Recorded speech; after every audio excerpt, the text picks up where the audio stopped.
아시는 대로 마태복음 13장은 예수님께서 천국을 12단락에 걸쳐서 말씀을 하시고 그 12단락 중에 6가지의 비유를 들어서 천국에 대해서 우리에게 알려주셨습니다. 이것은 마치 큰 대저택에 들어간 것 같아서 12개의 큰 길이 있고 그리고 6개의 특별한 방이 있는 그런 집에 들어간 것과 같습니다. 그래서 이 천국 집을 들여다보다 보면 길을 잃을 수가 있어요. 하나하나 보다 보면 이게 도대체 어떻게 된 건가. 그렇기 때문에 우리가 길을 잃지 않기 위해서 이 12단락에서 중요한 지점들을 오늘 좀 정리를 하고 마지막 비유를 보고자 합니다. 중요한 첫 번째 지점은 서론입니다. 마태복음 13장 1절로 9절에 그 씨 뿌리는 비유, 그 씨 뿌리는 밭에 길가가 있고 돌밭이 있고 가시떨기가 있고 그리고 좋은 밭이 있다, 그렇게 말씀을 하셨는데 이것을 해석하는 것이 대단히 중요해요. 처음 이 서론이 가장 중요하거든요. 농부가 씨를 뿌리러 나갔을 때 밭을 갈지 않고 씨를 뿌리는 농부는 없다는 것입니다. 그래서 농부는 다 밭을 갈아 놓고 거기다 씨를 뿌리는데, 그렇기 때문에 실제로는 전부 다 좋은 땅에다가 씨를 뿌렸다 하는 것을 우리가 해석을 했습니다. 그런데 어떻게 4가지 밭이 되느냐? 겉으로 된 밭은 전부 좋은 밭이에요. 그런데 속으로 된 밭이 다르다. 겉밭은 다 좋은 땅인데 속밭이 다르다. 그런 것으로 해석을 했습니다. 그런 부분이 굉장히 중요합니다. 그리고 두 번째 지점은 34절, 35절인데요. 그 요약은 감추었던 것을 드러낸다 하는 것입니다.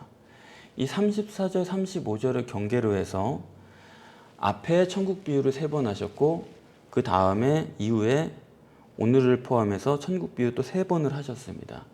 그러니까 34절, 35절을 기준으로 그 경계 이전에는 천국 비유는 하나의 원리고 감추인 것이고 그 34절, 35절 이후에 있는 천국 비유 3번은 그것은 성취고 그리고 드러낸 것이다. 이 천국 비유 6번이 이 34절, 35절을 기준으로 3번씩 갈립니다. 내용이 다릅니다. 그래서 이 앞에 부분은 좋은 씨를 밭에 뿌린 농부인데 그 농부는 성부 하나님이다. 그리고 이어서 겨자씨 비유는 어떤 분이냐? 성령 하나님이다.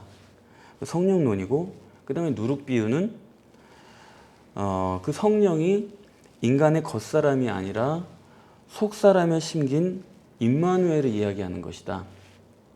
그런 식으로 우리가 요약을 했었습니다. 그래서 이 앞에 있는 3가지 비유는 감추인 원리고 아직 드러나지 않은 것이다.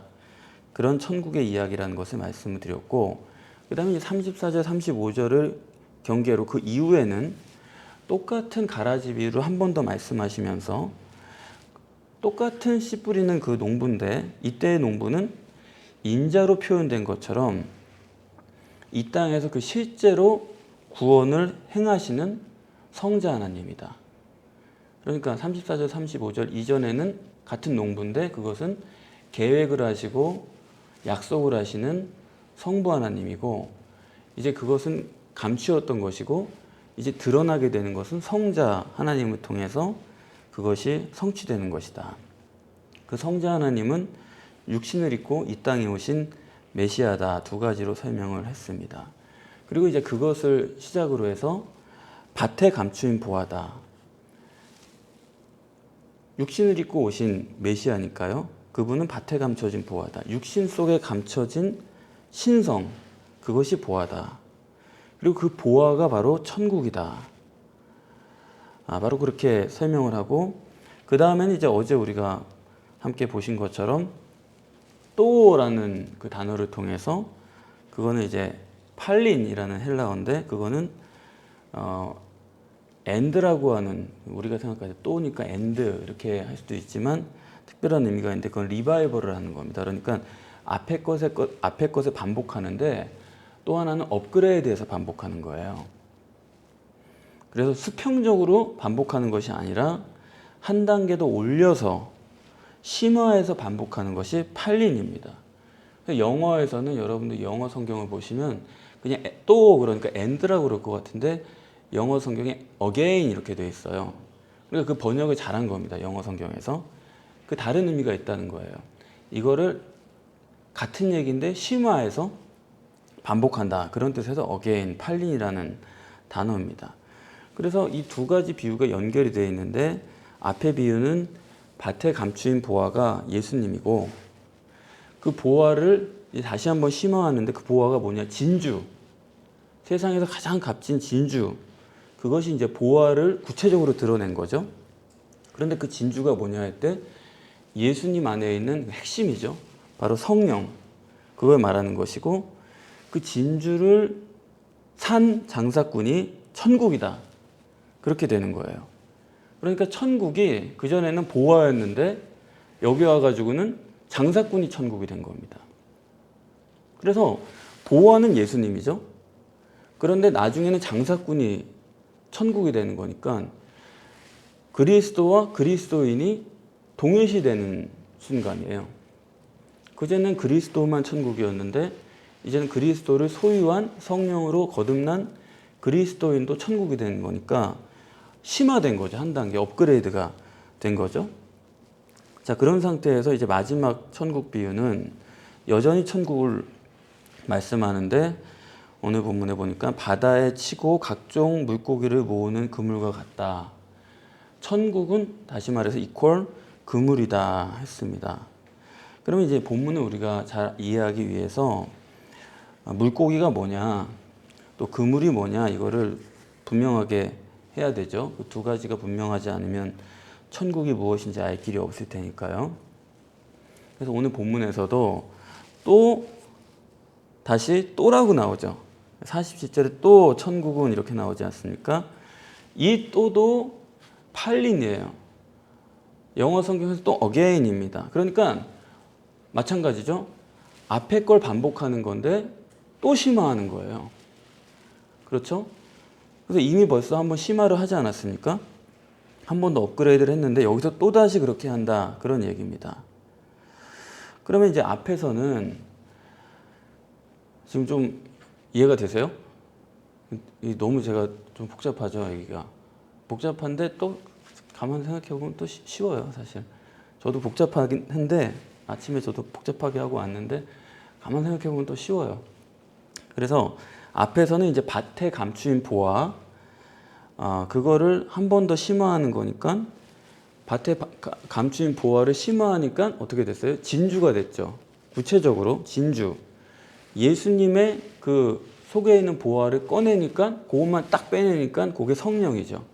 그게 이제 진주가 된 건데 그리고 앞에서는 밭에 감추인 보화가 천국인데 그걸 업그레이드 하니까 어떻게 됐습니까? 이렇게 캐낸 진주를 소유한 장사꾼, 그리스도인이 바로 천국이 되는 겁니다.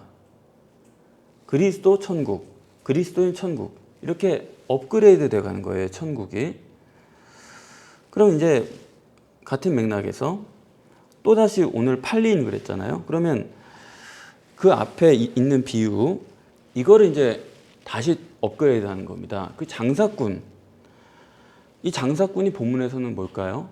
같은 걸 반복하는 거니까 대입해 보면 장사꾼으로 또 시작하면 여기 물고기예요. 장사꾼이 물고기입니다. 밭에 감추인 보화가 진주인 것처럼 그렇죠? 앞에 진주를 산 장사꾼이 여기서는 물고기가 되는 거예요.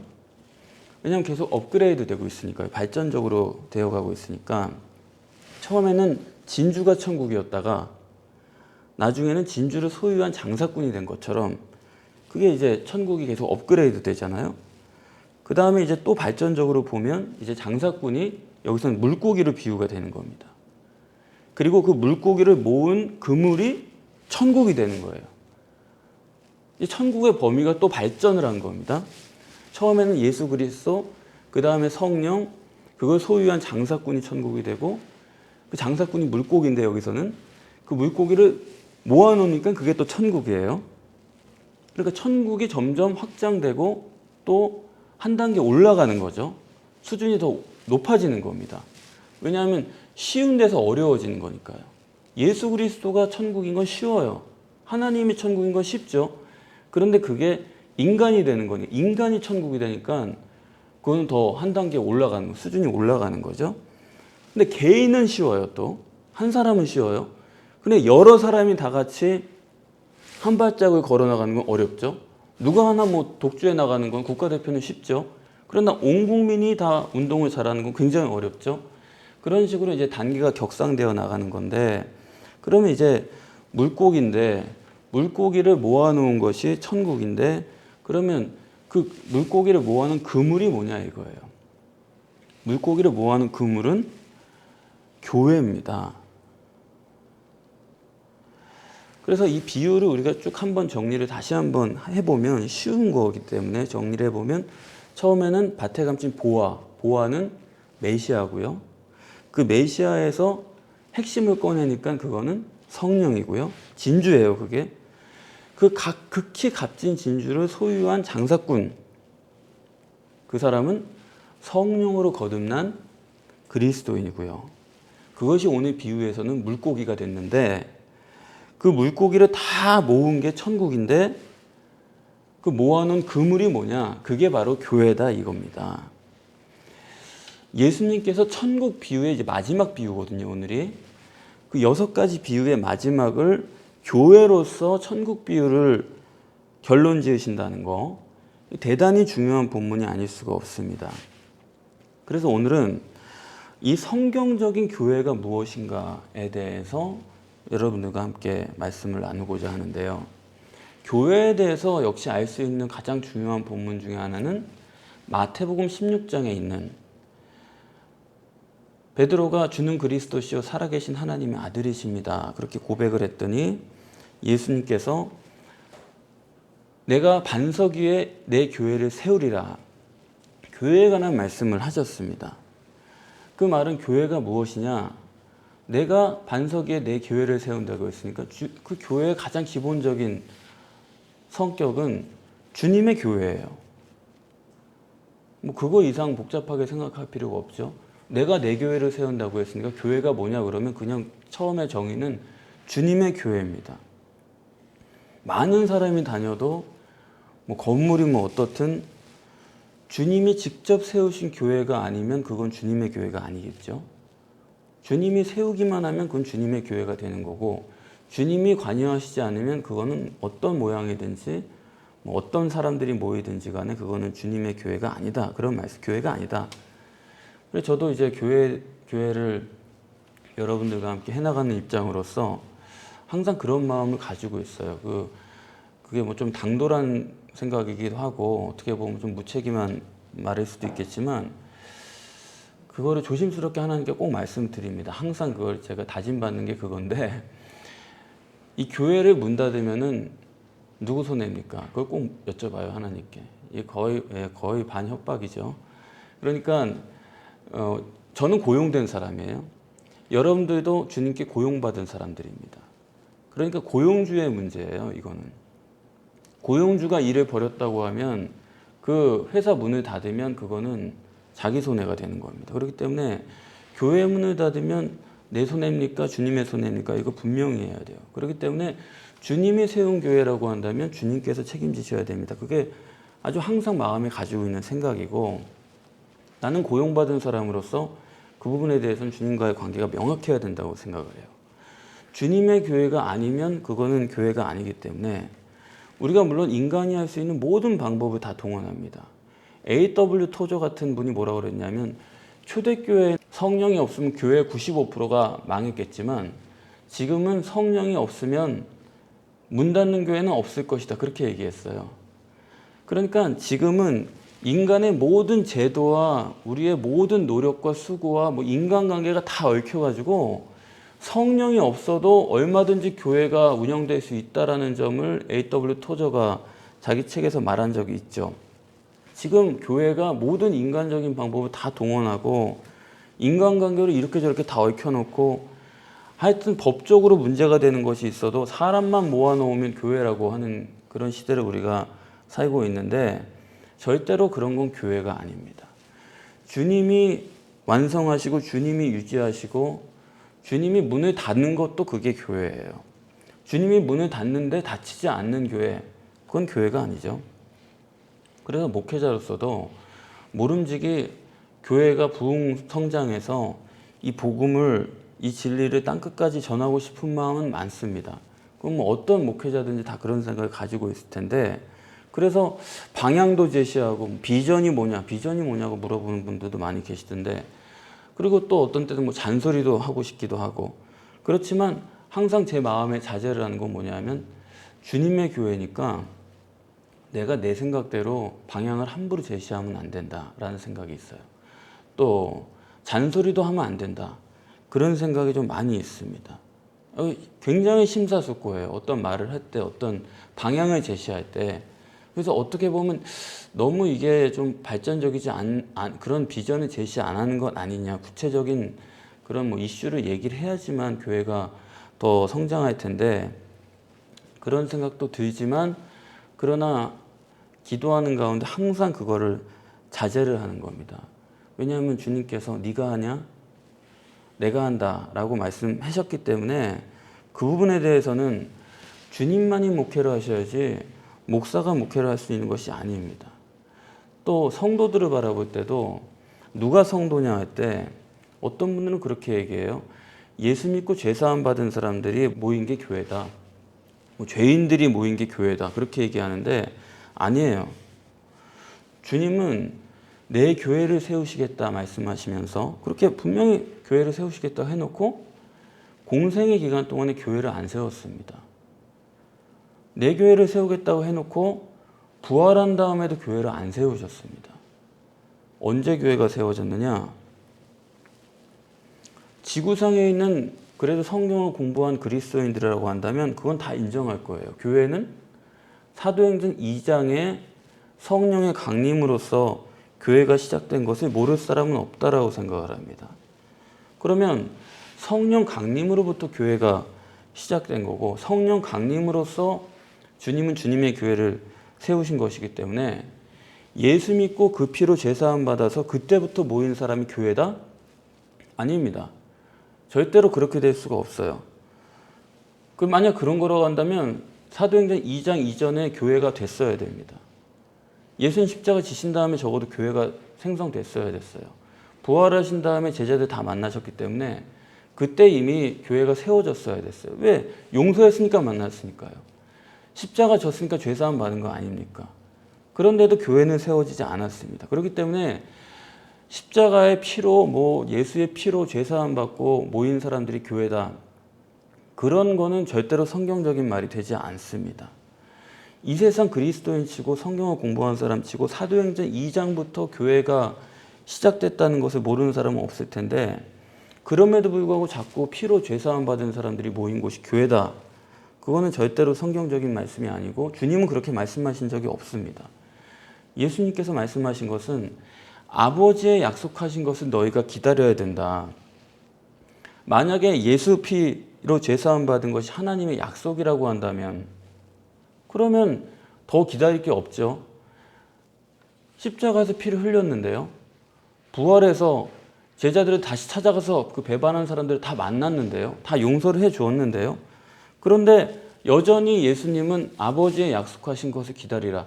지금 이루어진 것은 아버지의 약속하신 것이 아니기 때문에 그런 것입니다. 그렇기 때문에 아버지의 약속하신 것은 어디까지나 성령 세례입니다. 성령 강림입니다. 성령을 통해서 구원을 받는 것이지, 사도행전 2장의 교회가 시작된 것은 성령 강림을 통해서 일어난 것이지, 그 전에 무슨 일을 통해서 되었다는 것은 절대로 그리스도인도 아니고 그것은 교회가 아니라는 말씀입니다. 이 점을 우리가 성경적으로 분명하게 바르게 아셔야 됩니다. 그렇기 때문에 예수님 믿고 예수 피로 죄사함 받으면 의인 된다, 그것도 의인 되는 것도 아니죠. 사실 자세히 들어보면 의인으로 간주해 준다예요. 그게 또 그러니까 고작 그냥 의인으로 여겨준다, 그게 무슨 구원입니까? 그건 구원이 아니죠. 여겨준다는데 그게 뭐예요? 그걸 교회의 모임이라고 말할 수조차 없는 겁니다. 하나님의 구원은 그렇게 불완전한 게 아닌데, 하나님의 구원은 그냥 간주해 준다, 이렇게 질질 끌어가는 그런 구원이 아니에요. 사람은 그렇게 그렇게 죽을 때까지 질질 끌고 가는 그런 구원이 아닙니다. 하나님의 구원은 완전하게 주시는 구원이고 평생 동안 그 구원을 간직하게 해주시는 성령의 은혜로운 역사지, 절대로 간주해 놓고서 너희가 마음 단단히 먹고 나를 따르고 뭘 배우고 인격을 도야하고 자기를 복종시키고 쳐가지고 어떻게 그래가지고 뭐 성화가 되고 그런 얘기가 절대 아니라는 것입니다. 예수님께서는 언제나 성령 강림을 통해서, 그래서 사도행전 9장에서 사도 바울이 사울 때 예수 믿는 사람들 죽이려고 핍박할 때 예수님께서 그 사울을 가로막고 어찌하여 나를 핍박하느냐 그렇게 말씀을 하셨죠. 다시 말하면 예수 믿고 구원받은 사람은 곧 예수 그리스도 자신이 되는 것입니다. 그냥 죄사함 받은 사람으로 간주해 주는 정도가 아니에요. 그거는 예수님과 그 사람이랑 다른 거죠. 아니 피로 죄사함 받고 그냥 간주돼 가지고 사는 사람이 어떻게 예수 그리스도 자신일 수 있습니까? 예수 그리스도는 완전한 분인데요. 그렇기 때문에 예수 믿고 구원받았다는 것은 그 사람이 예수 그리스도와 동일시 되는 것이고, 이것은 곧 오늘날 우리가 교회론을 정립하는 데 있어서 대단히 중요한 말씀이 되는 것입니다. 밭에 감추인 보화는 그리스도 예수님이고, 그 다음에 팔린이라고 했으니까 그 보화가 더 분명해지는 건 진주죠. 성령이고, 그 진주를 소유한 장사꾼, 그 사람이 또 천국이 되는 것이고, 그리고 오늘 본문에 또다시 팔린 교회가 결국에는 예수 그리스도 자신이 되는 거예요.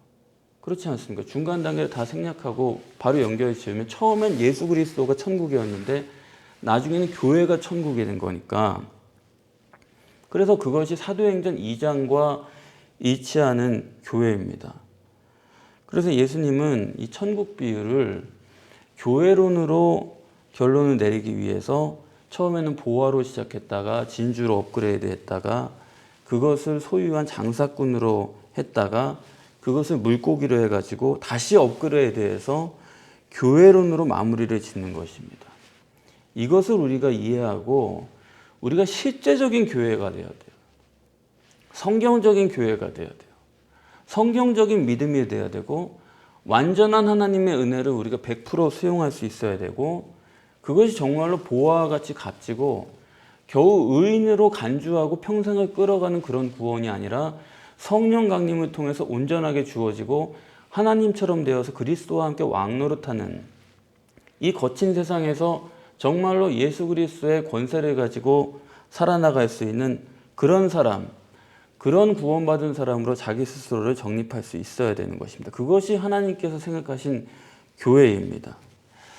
다음 시간에 이 본문을 가지고 이 장사꾼을 물고기라고 했는데, 이 물고기면 이거 의인만 있어야 될 것 같은데 오늘 본문에 보니까 좋은 물고기도 있고 또 나쁜 물고기도 있고 뭐 악인도 있고 그런 거예요. 물고기가 있는데 두 가지다. 못된 악인이 있다. 이 두 가지의 물고기가 섞여 있는 거, 이거 도대체 어떻게 된 거냐. 교회에 두 가지 물고기가 섞여 있는데 그 어떤 물고기냐, 그것을 한번 다음 시간에 생각해 보도록 하겠습니다.